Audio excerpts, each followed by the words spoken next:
I have always been apprehensive about what happened in Kenya. I said that I was not going to talk about the 2022 elections until certain things had happened. Because what happened in Kenya was very sad indeed. The Kenyan people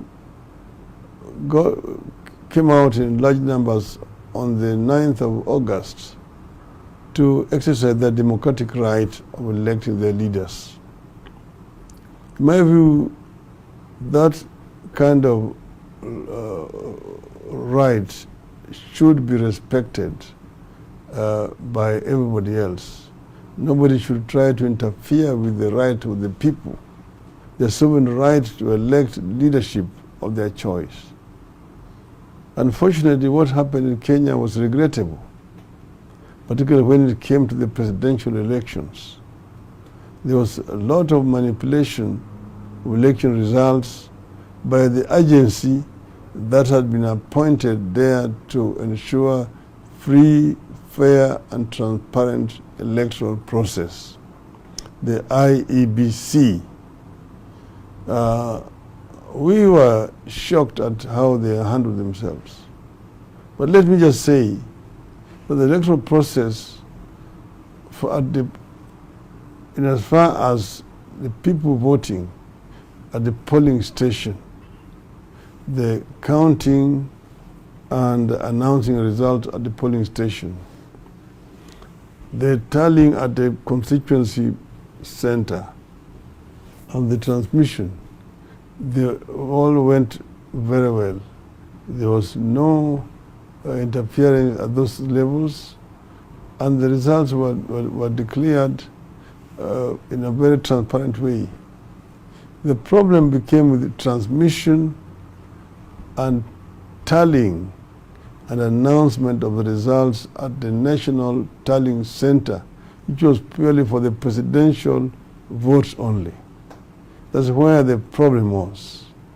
Where the problem was because a scheme had been orchestrated to basically undermine the will of the people. It is a process that started way back before the election day.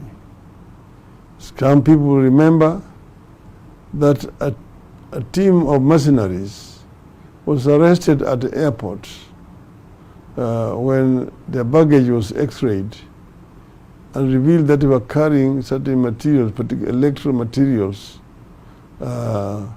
which had not been declared. And there was no official from the Electoral Commission to meet them at the airport. When asked, they said that they were going to meet somebody who is an agent of the IEBC. These items they were carrying were confiscated by the security agencies. And when analyzed, they found that these people had secret codes of IEBC and so on, that they could actually interfere with the electoral process. They could enter the IEBC system and compromise the results. What they had. There's a report which was compiled by the Directorate of Criminal Investigations.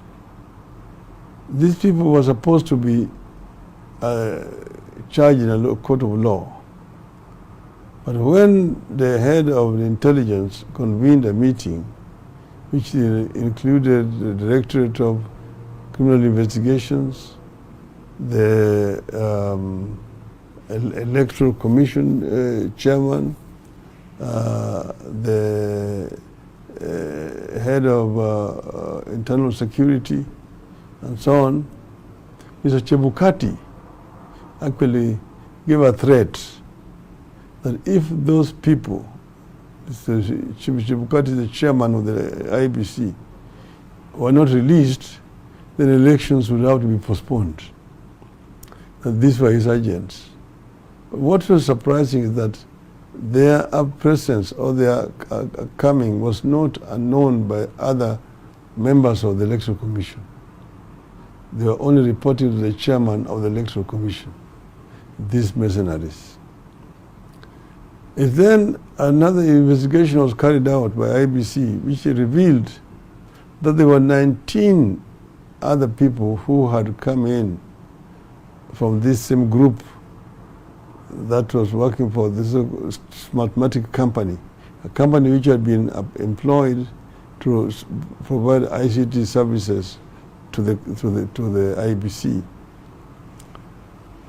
There were a total of 21 people, out of which 19 were foreigners. Other members of the Electoral Commission did not know of the presence of these other 19. Those 19 are people whose record from investigations showed that they are people with criminal records in ICT. They had committed cyber crimes. In other countries, they are being looked for, like in Sri Lanka, they were being looked for. So these were basically crooks who had been smuggled into the country by the IBC for purposes of compromising the electoral process. Come now the day of the elections. The elections were, Kenyans turned up in numbers to vote, and they exercised their right at the polling station. And the counting and tallying at the polling station was flawless. After that, the presiding officers went with the results to the constituency tallying center. Again, at that center, there were no problems. The tallying was done, and at the polling station, they came with the Form 34As, they called, for the presidential votes. At the constituency tallying center, then the returning officer now had what is called 34Bs for the presidential votes. It was tallied. And each time this tallying was done, the form would be scanned and then would be transmitted to the server at the national level. Now, one assumed that those results were the ones which were being received by the Electoral Commission and which were going to be announced. What we have now discovered since that time is a different story. First, we discovered that there were 4 different servers. There's one server which was in the Netherlands, in the clouds. 2, there was another server in Venezuela. 3, there was another server in the anniversary towers, headquarters of the Electoral Commission. 4, there was another server in the industrial area. And 5th, there was a portal at the National Tallying Center at the Bomas of Kenya. So what would happen was that when these results were being transmitted from the polling station and even from the constituency tallying center, they were going to these 4 servers. But it was the server in Venezuela where it was manipulating the results, altering results, and transmitting to the portal which was at the National Tallying Center. That is where the crime was committed. So that the results which were at the National Tallying Center were differed to a very large extent from the results which had come from the constituency tallying center. So what was, therefore, what now happens is that you have the results which had come from the constituency tallying center and they were available in the server at the IBC headquarters in Anniversary Towers. At the tallying center, the Bomas of Kenya, our agents were suspicious with people who were walking around with gadgets and which were involved in altering results. And the attention of the chairman of the Electoral Commission was actually drawn to these facts. Now, the chairman of the Electoral Commission had said that he was not going to announce the presidential result outcome until he had received the originals of forms 34Bs from the returning officers to 290 constituencies, plus one which is from the diaspora, therefore 291, that he would only be able to complete Form 34C out of this sum total of 291 Form 34Bs. That is how when he was going to originate 34Cs. That's what he said. But then what happened was different. As you know, as the tallying was going on, the portal was live, and the people were seeing on the television screen the results as being coming from constituencies. They were being announced, and the people were showing it. So the figures kept on changing. However, 2 days before the end of the exercise, they stopped the portal. They were no longer showing anything. And then they were going through constituencies, but they were no longer being posted in the portal. Then now they reached a stage where there were 29 constituencies which still remained. The chairman stopped the exercise at that point. And then later he said he was going to rest. He went to rest. He went away for 8 hours. He was completely incommunicado. When he returned after these 8 hours, he came and then called the commissioners and told him that he had the final results which he wanted to announce. They asked him, but when you left here, we had still 29 constituencies which had not been tallied. He said that his staff had already tallied all that, and he has now the final results which he want to announce. He told him, but we don't know how you've arrived at these results. And we have not even discussed this as a commission. He said, no, I'm the returning officer. I have the sole prerogative to announce the results, and I'm going to announce. At that which point now these other commissioners walked away, protesting, saying that they could not be party to a process that was opaque, that they had not been party to. And that's how they walked away, and they went and then addressed the press conference. CHEPUKATI, of course, went then and made his own announcements. We were not satisfied. Our people were, of course, tantalized. But we said, look, let us follow the process of the law. So we'll go to the Supreme Court. And we went to the Supreme Court. But what happened in the Supreme Court was a charade. Because at the Supreme Court, our lawyers demanded access to the server so that they could be able to download information which is available in the server. In spite of our lawyers' repeated demand to the court, one of the judges there who was in charge of ICT kept on pushing the matter behind. Yes, Justice Lenaula. He knew exactly why he was doing it. And Smartmatic wrote a letter whose copy we have, saying that they cannot allow other people into the server because that would infringe on their proprietary rights. Now you ask yourself, this is a company which has been engaged by the government to provide ICT services to the Electoral Commission.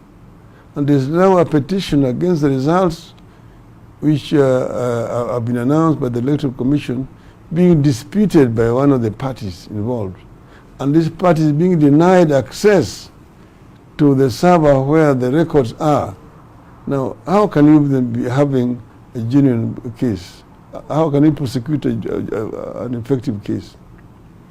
The court did not see this as strange. The court did not see this as strange.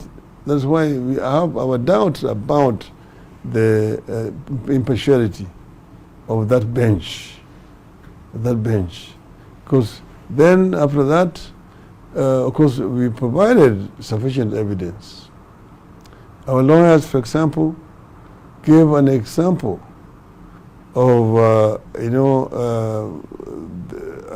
live IBC server where they showed manipulation of results, showing even the signature of somebody, one Jose Camargo, Venezuelan, his signature in the document, and asking what was Jose Camargo doing with the electoral process. They showed that one of the KEMS kits, because KEMS kit was supposed to be distinct. Each KEMS kit had its own identification number and it could not be duplicated. But now I have a case where one KEMS kit was transmitting results from a polling station in Mount Elgon. And then within 8 minutes, it was transmitting the same one. It was transmitting results from a polling station in Nyeri, over 300 kilometers away. The question was, how did this happen? The court did not find this as strange at all. But the fact is that these results were being transmitted from one center in Venezuela. That's the fact that we have now established. Okay, so then the Supreme Court went and made this ruling, which of course we said we respect, but we disagreed with. And the language that they used in that judgment is awful. So we said, shame on the Supreme Court. But we said the truth will come out one day. This is not the first time that we went to the Supreme Court. You remember, we went to the Supreme Court in 2013. Then we went to the Supreme Court in 2017. In 2017, we had evidence, of course. And in 2017, the Supreme Court annulled the results and said that the chairman of the Electoral Commission himself was culpable. Now, the evidence that we had this time around was much more weightier than the evidence that we had in 2017. But we were shocked and consterned at the behavior of the Supreme Court this time round. We were really very shocked and surprised at what the Supreme Court did. It was basically a contempt against the will of the people of Kenya, which is very unfortunate indeed. But then, as they say that the ills that men do lives on to haunt them. Here we are now, an insider of one of the officials of IBC has had at least the courage to come forward and reveal what transpired within the IBC. I think this is something that needs to be encouraged very much. It is a shock I asked one of these diplomats in Kenya, I said, a situation we saw, the kind of circus we saw at IBC, where 4 commissioners are saying no, 3 commissioners are saying yes, and then you still say that that result is valid. Would this happen in Europe? They told me no. In Europe it would not be accepted. In fact, that country would be suspended from being a member of EU.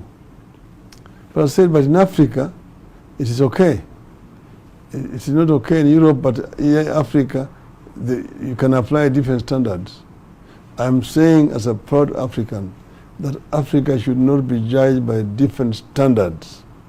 If this thing is not acceptable in Europe, it should also not be acceptable in Africa.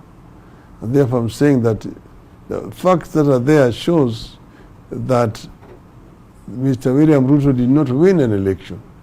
He lost the elections. I won the elections. So he's there illegally as a president. And what we are going to demand is that Mr. Ruto should resign and let the Kenyans have their will. The people's will is the God's will. And in my view, that is what should happen. He says that he's a man of God, he respects righteousness, he respects the rule of law, so let him follow. Let him live up to what he has been professing. These elections were flawed. He did not win these elections. He lost them. And I am happy and I'm proud of the people of Kenya. I want to thank the people of Kenya for conducting themselves peacefully these elections. There are areas where they say that people did not vote for me, like in central Kenya. But these results have shown that the people of central Kenya voted for me overwhelmingly. So I want to thank them for their patriotic duty. What happened is not the mistake. Their will was subverted by agents of impunity at Bomas of Kenya. From the results which have come out from the whistleblower, who is an insider, it has shown very clearly how the people of Kenya spoke on that day. And it's shown that my challenger got 5.9 million votes against 8.1 million votes. There's a difference of 2.2 million votes, which cannot be challenged. And that's why I'm challenging Mr. Ruto to accept the will of the people of Kenya. Because otherwise it is going to be like an illegitimate government ruling the country. It's just like a civilian coup that has been orchestrated by the IBC and in connivance with Mr. Ruto himself. In my view, this is not right. The voice of the people or the voice of God. Vox populi, vox Dei.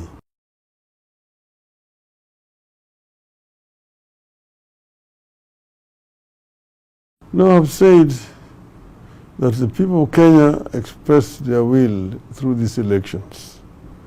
Those who are resident in the country voted for me overwhelmingly. Secondly, the Kenyans who live in diaspora, in the United States, in Europe, in Africa, particularly in Southern Africa, turned up and voted. And the diaspora vote, although it was not as huge as would have been expected, but it was majority in my favor. So I want to thank them for turning up and voting for me in those elections. I want to thank them very much, and I tell them that their vote did not go in vain.